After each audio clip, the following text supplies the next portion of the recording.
আসসালামু আলাইকুম রহমতুল্লাহ। আলুর ফর জান্নাতুল মাওয়া পেজটা অবশ্যই আপনারা বলেন নাই। তো আমি 4-5 মাস পরে আবারও ভিডিও ছাড়তেছি ইনশাআল্লাহ।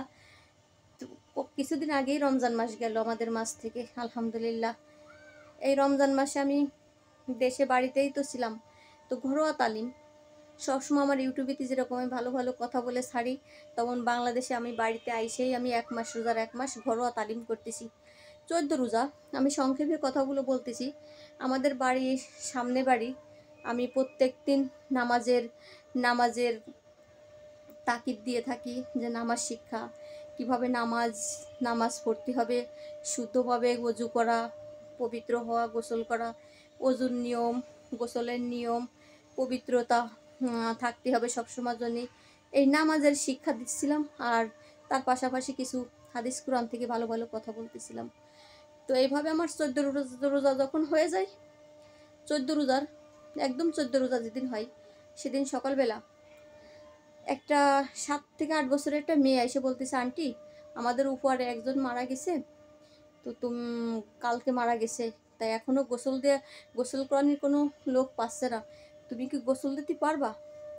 তো দেখেন, আমি কখনো মরা মানুষ গোসল দিই নেই, কিন্তু হ্যাঁ, মরা মানুষের গোসল দেওয়ার নিয়ম কানুন, তারপরে দোয়া, তারপরে কলেমা শাহাদাত পাঠ করা, তা 5খান কাপড় লাগবে, কোন কোন জায়গা কোনখান কাপড়, সেগুলো সব আমার নিয়ম কানুন জানা আছে।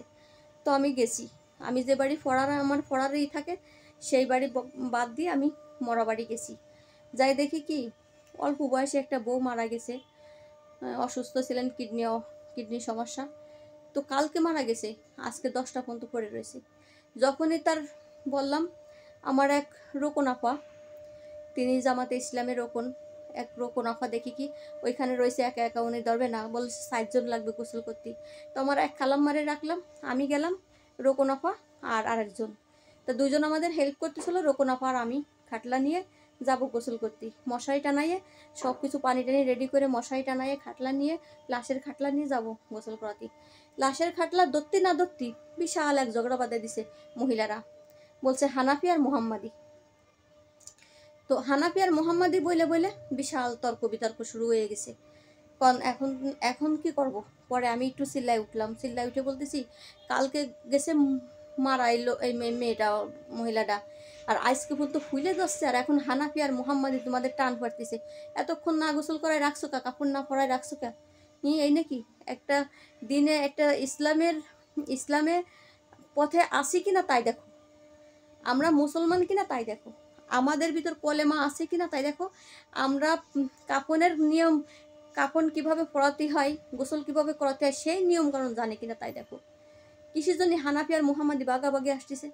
তাই এই হচ্ছে দুনিয়া, বুঝছেন? যাই হোক, ঝগড়া টগড়া এক পাল্লা করে আমি কারোর কথা শুনি নাই। আমি রোকন আফারে বলতেছি, আপা আপনি রাগ করে না, রোকন আফা তো ধরবই না, রোকন আফা জামাত করে তো আমিও জামাত, তো উনি ধরবেই না যে আমরা হানাফি মোহাম্মদী বাগাবাগি করতেছি, ইল্লাস আমি গোসল করাবো না।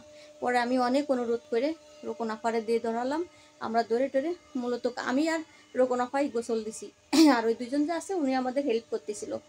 গোসলের শেষে কাফন ফড়াই টড়াই খাটলা পরে রাখছি, দেখেন এমন ফুলা ফুলে গেছে, কাফনে আইটে উইটে কোনো রকম বাইন পিছন দিয়ে করেছি, এত শর্ট পড়ে গেছে। তো আমি কখনো কোনোদিনও মরা মানুষ গোসল করাই নাই, তো এই যে জীবনে প্রথম। তা এই যে হচ্ছে আমরা মুসলমান, এমন কোনো মানুষ আছে বলতে পারবে যে আমি মৃত্যু পথের যাত্রী না? তো সকলেই কিন্তু আমরা মৃত্যুর পথের যাত্রী। তা যাত্রী হয়েও আমরা মরা মানুষ গোসল করাতে পারি না। আবার যে পারে তার সাথে তর্ক বিতর্ক লাগার চেষ্টা করে। যে কখনো কোনোদিন ওষুধ খায়ও পশ্চিমও ফেরে না, সেও এসে তর্ক করে ঠাইসে ধরে। এ হচ্ছে কি আমরা মুসলমান। তাই আমি বললাম যে আমার এই যে 4-5 মাসে কি কি করছি সব আমার কথা জমা আছে। তো ওই মরা মানুষটা সর্বপ্রথম আমি গোসল দিলাম। তো সবাই আমার জন্য দোয়া করবেন, ভালো থাকবেন।